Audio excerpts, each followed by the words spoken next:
तो पिछली क्लास में अपन ने पढ़ा, कक्षा 9 का पिछली क्लास लिया था प्रश्नावली 12.1। उसमें अपन ने पढ़ा घनाभ और घन का पृष्ठीय क्षेत्रफल, संपूर्ण पृष्ठीय क्षेत्रफल या उसकी चारों दीवारों का क्षेत्रफल। आज अपना नेक्स्ट है प्रश्नावली 12.2।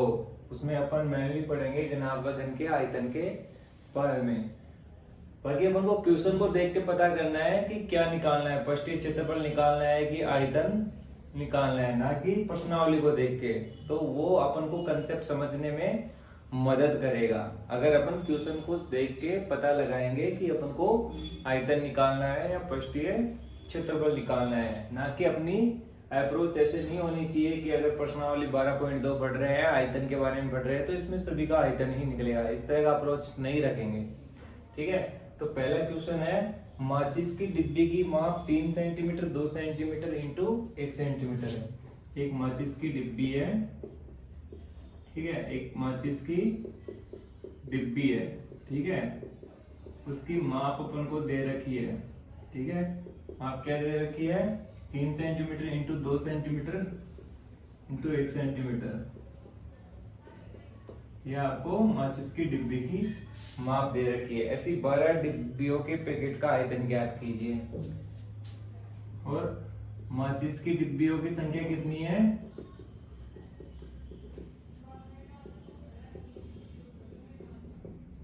संख्या कितनी है?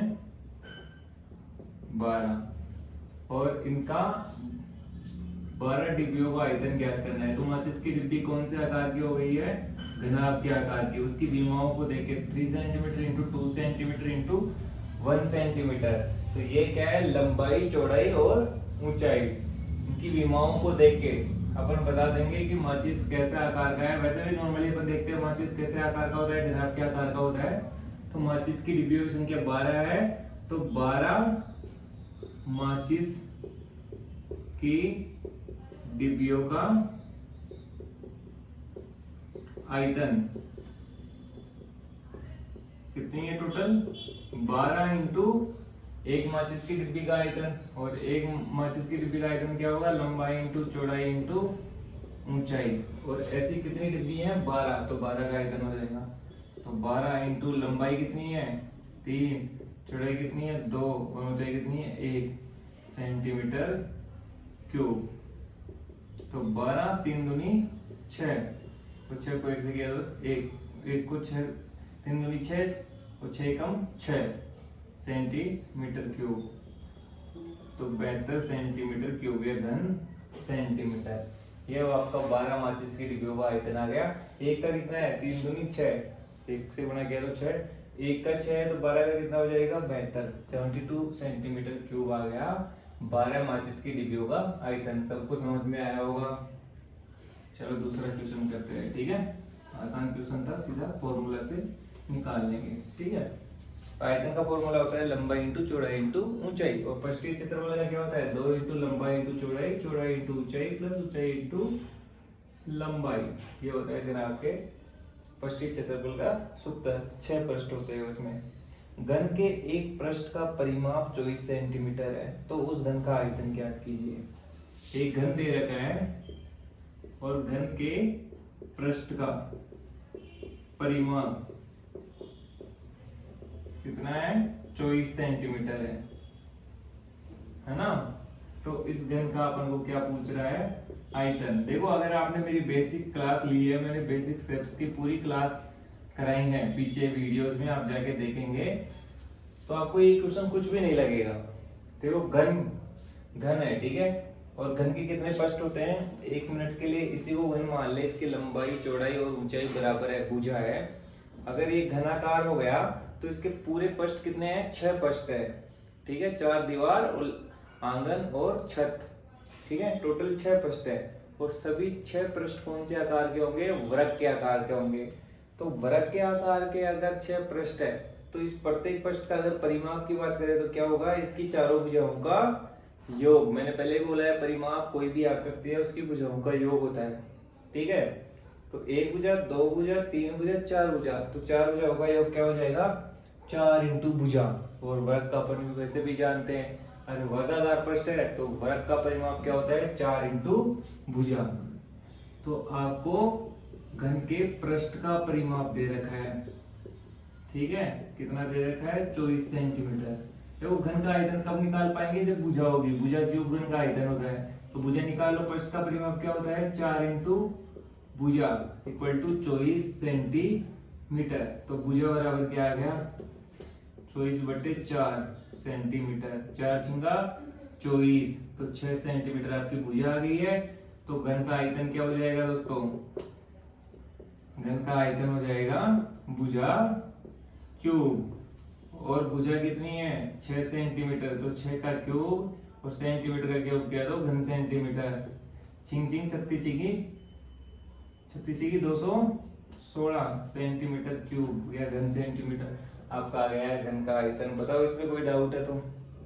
बड़ा आसान था, मैंने बोला था ना, अगर आपने बेसिक क्लास ली है तो आपको कुछ ये क्वेश्चन लिखेगा ही लगेगा ही नहीं, क्योंकि घन का प्रत्येक पृष्ठ वर्गाकार है और 6 उसके पृष्ठ है, और वर्गाकार अगर पृष्ठ है तो उसका परिमाप क्या होता है 4 उल्टा भुजा। आसान है, आयतन भुजा क्यूब से अपन निकाल ही लेंगे। तो क्वेश्चन हो गए। ऐसे ही अगर आपने समझ के पढ़ा है सब कुछ तो आपको बहुत आसान लगेगा, मैथ्स बहुत आसान है, ठीक है। तीसरा क्वेश्चन, धातु के 3 घनों की कोर, धातु के 3 घन है, ठीक है, और उन 3 घनों की कोर दे रखी है, मतलब भुजा दे रखी है 3 सेंटीमीटर, 5 सेंटीमीटर और 4 सेंटीमीटर। तो भुजा दे रखी है कितनी है उनकी 3 घनों की भुजा, एक की कितनी है 3 सेंटीमीटर है, एक की क्या है 5 सेंटीमीटर और 4 सेंटीमीटर, ये 3 घन है, ठीक है। इन्हें पिघलाकर एक नया घन बनाया गया है, इस नए घन का आयतन और इस घन के कोर की लंबाई ज्ञात कीजिए, ठीक है। ये आपको ये ठीक है, ये एक घन है, ठीक है, ये दूसरा घन है,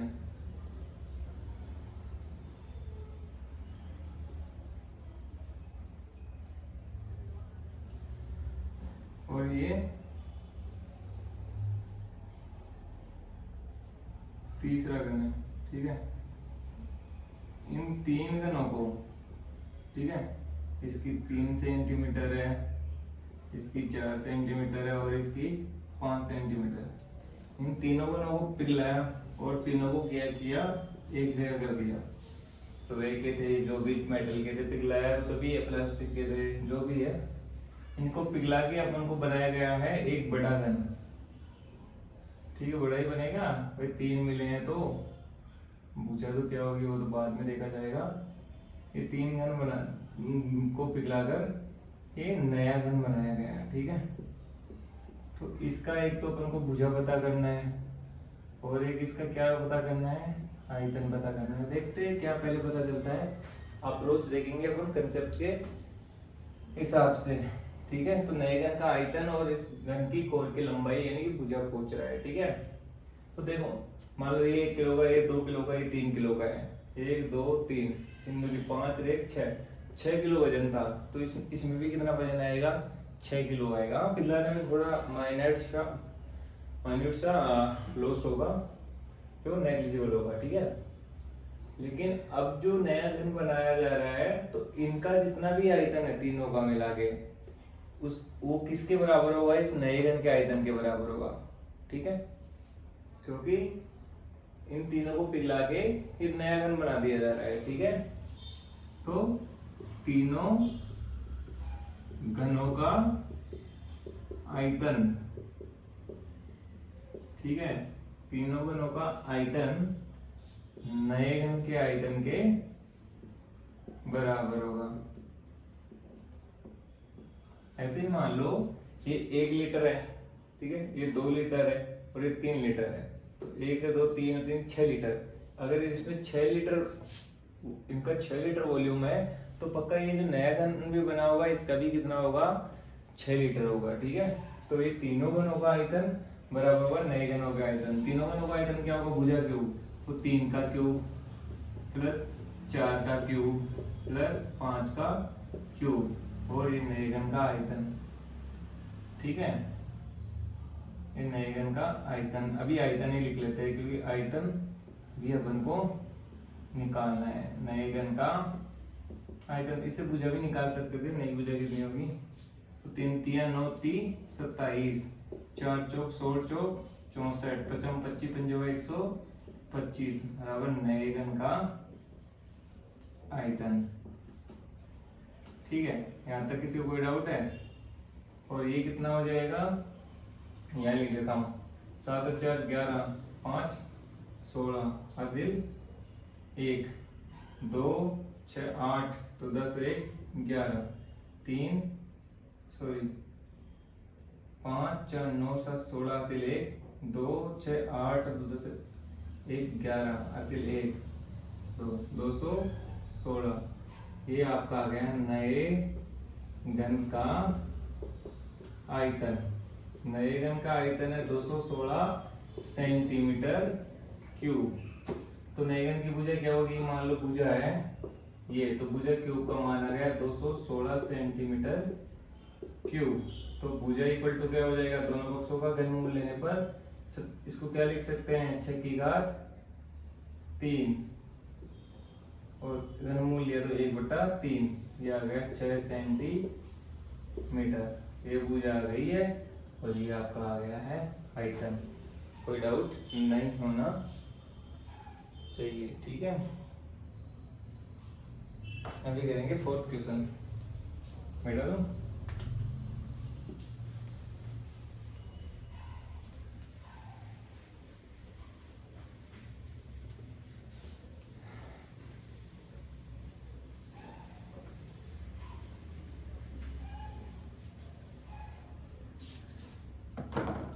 फोर्थ क्वेश्चन है,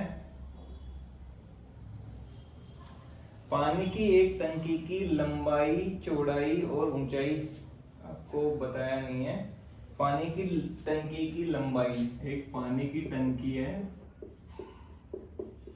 ठीक है, उसकी लंबाई दे रखी है, लंबाई कितनी है 2.5 मीटर, ठीक है, और चौड़ाई है 2 मीटर, ठीक है। उसमें 1500 लीटर पानी आता है। तो पानी की मात्रा इसमें टंकी में कितना है 1500 लीटर, ठीक है। तो टंकी की गहराई, देखो ऊपर से देखो तो गहराई और नीचे से देखो तो क्या होती है ऊंचाई टंकी को, वो अपन को पता करनी है। बड़ा आसान सा क्वेश्चन है। लंबाई चौड़ाई ऊंचाई दे रखी है, तो पानी की टंकी कौन से आकार की है, फिर आपकी शायद हो सकता है गहराई बोल रहा है तो अंडरग्राउंड बनाया होगा पानी की टंकी को, इसलिए वो ऊपर से देख रहा है उस टंकी को, तो उसकी गहराई है। बनाते हैं बहुत सारे लोग मकान के अंदर अंडरग्राउंड पानी का टैंक बना देते हैं। तो पानी की मात्रा दे रखा है टंकी में 1500 लीटर है, तो आयतन आपको दे रखा है 1500 लीटर दे रखा है, मतलब आयतन आपको दे रखा है। और आपको पता है 1 मीटर क्यूब में कितना होता है 1000 लीटर। 1 मीटर क्यूब में कितना होता है, 1 घन मीटर में कितना लीटर होता है 1000 लीटर। तो इसको बदल ले अपन, मीटर क्यूब में बदल लें तो 1500 में 1000 का भाग दे देंगे, ठीक है। तो 2 0 से 2 कट गई और ये आ गया 1.5 मीटर क्यूब। यह आपका पानी का जो मात्रा है टंकी में वो आपको पता चल गई, 1.5 मीटर क्यूब पानी की टंकी का आयतन है, ठीक है।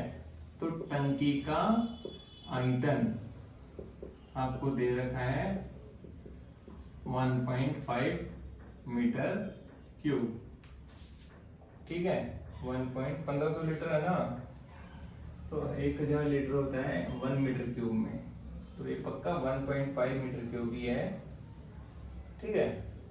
टंकी का आयतन, और टंकी का आयतन कैसे लगाते हैं, लंबाई इंटू चौड़ाई इंटू ऊंचाई, जो कि यहाँ डेप्थ है 1.5 मीटर क्यूब। तो लंबाई दे रखी है आपको 2.5 और चौड़ाई दे रखी है,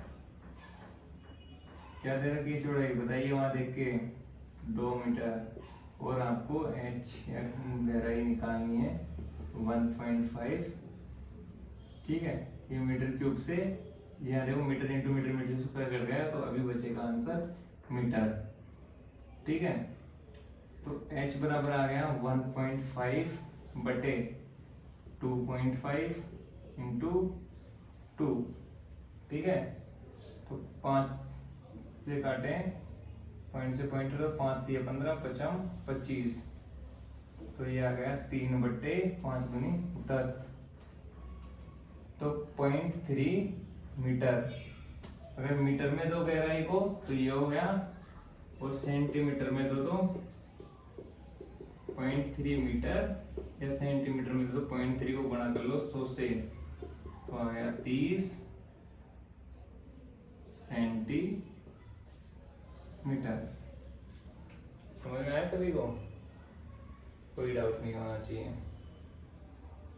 तो बहुत कम गहराई है इसके हिसाब से। ठीक है, मिटा देता हूं।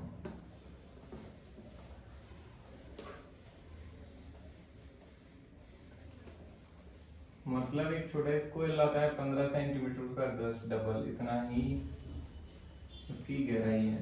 ठीक है, चलो आंकड़ों से अपन को क्या ही लेना देना, कंसेप्ट अपन को समझ में आनी चाहिए। और लॉजिकल है, हो सकता है इतना ही गहराई दिया होगा, किस लिए ज्यादा गड्ढा वड्ढा खोल रहा है। 5वां क्वेश्चन अपन करते हैं।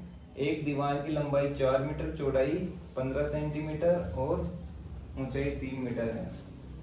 एक दीवार है, उसकी लंबाई 4 मीटर, चौड़ाई कितना दे रखा है 15 सेंटीमीटर। ठीक है, इसको भी ऐसे लिख देता हूँ हिंदी में, 15 सेंटीमीटर, और ऊंचाई दे रखा है 3 मीटर। ठीक है, तीनों चीज दे दिया है। और दीवार बनाने में 20 centimetre into 10 centimetre into 8 centimetre माप की कितनी हाइटों की आवश्यकता होगी? 20 10 8। ईंट है 20 centimetre into 10 centimetre into 8 centimetre, कितनी ईंटों की आवश्यकता होगी? यदि ईंटों का मूल्य 1,120 रुपए प्रति हजार हो तो ईंटों का कुल मूल्य ज्ञात कीजिए। ईंट का मूल्य क्या है? ईंटों का मूल्य 120 रुपए में 1 प्रति हजार।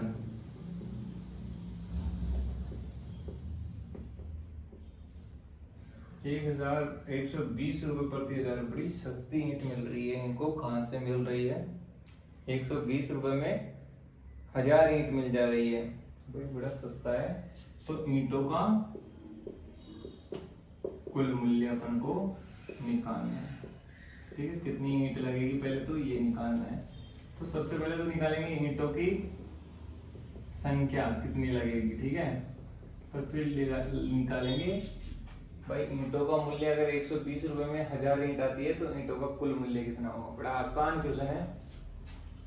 ईंट भी सेंटीमीटर में है तो इनको भी अपन सेंटीमीटर में मिल लेते हैं। 4 मीटर हो गया 400 सेंटीमीटर। ठीक है, और 3 मीटर हो गया 300 सेंटीमीटर। ठीक है, और इन ईंटों से बननी है दीवार। तो मान लो n ईंट लग रही है, n या x जो भी मान लो n ईंट लग रही है, तो n ईंटों का आयतन क्या होगा? उस दीवार के आयतन के बराबर होगा, है ना। माना ईंटों की संख्या दीवार में n है। ठीक है, तो क्या हो जाएगा? n ईंटों का आयतन। n ईंटों का आयतन किसके बराबर होगा? दीवार के आयतन के बराबर। इसमें तो कोई डाउट नहीं होना चाहिए। क्लियर है तो, है ना। तो n ईंटों का आयतन किसके बराबर होगा? दीवार के आयतन के बराबर होगा। तो n इंटू एक ईंट का आयतन कितना है? दे रखा है क्वेश्चन में 20 centimetre into 10 centimetre into 8 centimetre. इधर भी दीवार का आयतन ही है 400 सेंटीमीटर इंटू लंबाई इंटू चौड़ाई इंटू ऊंचाई होता है ना। तो 400 centimetre into 15 centimetre into 300 centimetre. तो यहाँ से n का मान आ जाएगा 400 इंटू 15 इंटू 300 बटे 20 इंटू 10 इंटू 8। ठीक है, 20 को 400 से काट दो, 20 बार बढ़ गया। 20 से 400 को काट दो, 20 बार कट गया। और ये 10 से एक 0 कट गई, और 8 से क्या कटेगा, 4 दूनी 8 और 4 पंजे 20, 2 एकम 2, 15 दूनी 30। तो ऊपर क्या बच गया, 15 15 और 5, 15 को 15 से गुणा किया तो 225, और 225 को 5 से गुणा किया तो 55 25, असिल 2, 5 दूनी 10 और 2 12, असिल 1, 5 दूनी 10, 1125 हो गया क्या, सही है। 200 को 5 से गुणा किया तो 1000 हो गए, 25 पंजे 125, तो 1125 ईंट चाहिए। एन का मान आ गया 1125। तो टोटल कितनी ईंट चाहिएगी, 1125। तो लिख दो, चूंकि 1000 ईंटों का मूल्य कितना है, 120 रुपए, इसीलिए एक ईंट का मूल्य, एक ईंट का कितना हो जाएगा, 120 बटे 1000, इतनी सस्ती ईंट है ना। तो लगभग मतलब ये हो गया 0.12, 12 पैसे की पड़ जाएगी, ये लग रहा है एक ईंट। बड़ा सस्ता इस जमाने में नहीं है, पहले की बात कर रहा होगा। तो 1125 ईंटों का मूल्य क्या हो जाएगा, 120 बटे 1000 इंटू 1125, ठीक है। एक 0 से एक 0 काट दो, बाकी 12 को इससे गुणा करो, 12 पंजो 60, हासिल 6, 12 पंजो 60, हासिल 6, 12 दूनी 24 और 6 30, हासिल 3, 12 एक 3 15, हासिल 1, 12 एक 12 1, 13,500 आ गए भाई, बटे 100। तो 2 0 से 2 0 करके आपका 135 रुपए में काम हो जाएगा ये दीवार। इस दीवार में जितनी भी ईंटें लगेगी, चलो और बाकी कारीगर और खर्चा लेगा वो अलग है, लेकिन ईंटों का खर्चा तो 135 रुपये आ जाएगा। तो बहुत ही अच्छा जमाना ये रहा होगा जब आपको 1125 ईंटें ओनली 135 रुपए में मिल रही होगी। आजकल कम से कम 5000 रुपये तो लग रहा होगा कम से कम। तो मिला देता हूँ, ठीक है, बड़ा आसान क्वेश्चन था। तो ये ईंटों वाला क्या रहता है, अगर कोई दीवार बनाते हैं उसमें ईंट डाल रहे हैं, तो जो भी ईंटों का आयतन रहता है, जितनी भी ईंट है वो ईंटों का आयतन उस दीवार के आयतन के बराबर हो जाता है। तो n ईंट मान लेते हैं, तो n ईंटों का आयतन उस दीवार के आयतन के बराबर हो जाता है। उससे अपन को ईंटों की संख्या पता चल जाती है, ठीक है। अभी अपन क्वेश्चन नंबर करेंगे 6, 5 तो कर लिया है, छठा क्वेश्चन अभी अपन करेंगे, ठीक है। छठा क्वेश्चन क्या है, एक गांव में 20 metre into 15 metre into 6 metre माप की एक पानी की टंकी बनी हुई है। 20 metre into 15 metre into 6 metre, बड़ा टंकी बनाया है, बहुत अच्छा टंकी है, जिसमें मतलब अच्छा मात्रा में पानी आ जाएगा। और ये क्या है, गांव की टंकी है, ठीक है। अभी इतनी बड़ी बनी है, घर में थोड़ी इतनी बड़ी बनाएंगे। तो गांव की टंकी है और उसमें कितने लीटर पानी आ सकता है, पहली बात तो ये बताना है, ठीक है।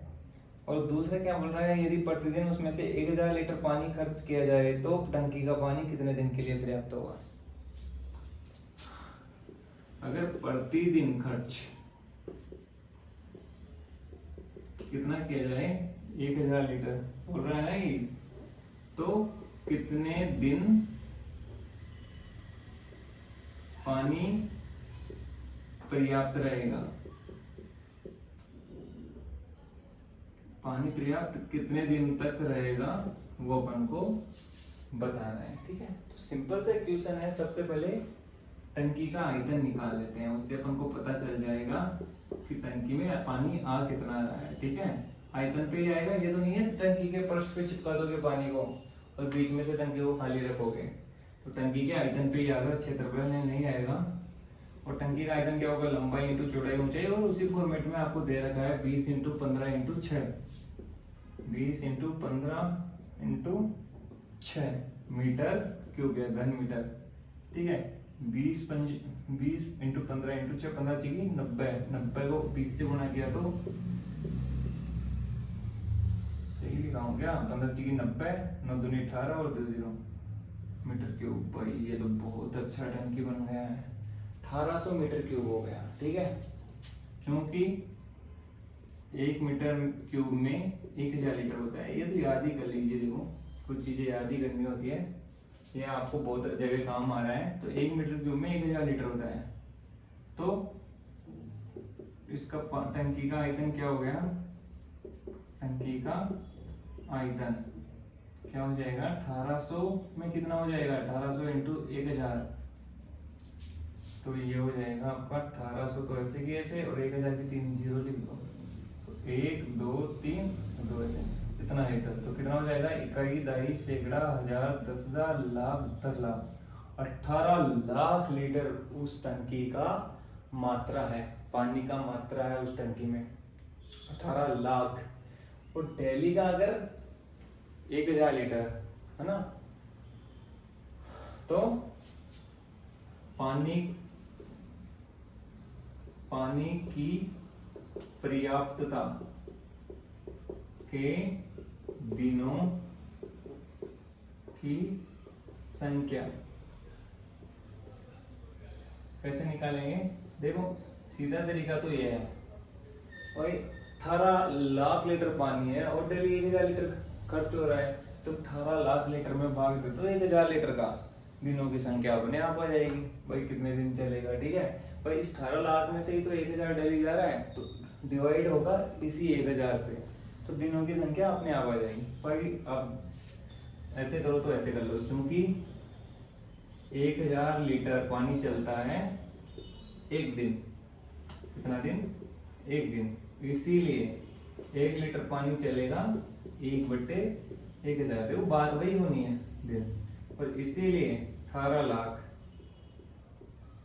लीटर पानी चलेगा 1/1000 इंटू, हो गया ना। तो यही मैं बता रहा था, देखो छोटे मोटे कंसेप्ट अपने दिमाग में वैसे ही चलाओ, ये चूंकि इसलिए भी कर सकते हो, लेकिन ये आपको कॉम्पिटिटिव एग्जामों में टाइम टेकिंग रहेगा। तो सिंपल सा अगर सोचोगे आप 18 लाख लीटर पानी है और 1000 लीटर डेली खर्च हो रहा है, तो ये डिवाइड किससे हो रहा है, 1000 लीटर से हो रहा है, क्योंकि ये पानी कम कौन कर रहा है, ये 1000 लीटर ही कर रहा है डेली का। तो कितना दिन ऐसे चलेगा, कितना रिपीटेशन होगा, वो इसको 1000 से डिवाइड करने से आ जाएगा। तो सिंपल सा 3 जीरो हटा दो, ये आपका 1800 डेज के लिए, मतलब लगभग 6 साल के आसपास, 5.5-6 साल के आसपास आपका इनफ रहेगा। ठीक है, तो 1800 डेज ये आपका चल जाएगा पानी। ठीक है, तो 6 क्वेश्चन करा दिए हैं, बाकी क्वेश्चन नेक्स्ट क्लास में करेंगे। आपको अच्छे से समझ में आया होगा, थोड़ा इंटरेस्ट बना के रखिए क्लास में, और भी अच्छे से समझ में आएगा। बाकी चैनल को सब्सक्राइब कीजिए और बेल आइकन को प्रेस करके नोटिफिकेशन को ऑन कीजिए, सो दैट आपको अगली क्लास का अपडेट भी मिलता रहे, ताकि बीच वाला क्लास कोई मिस ना हो। धन्यवाद।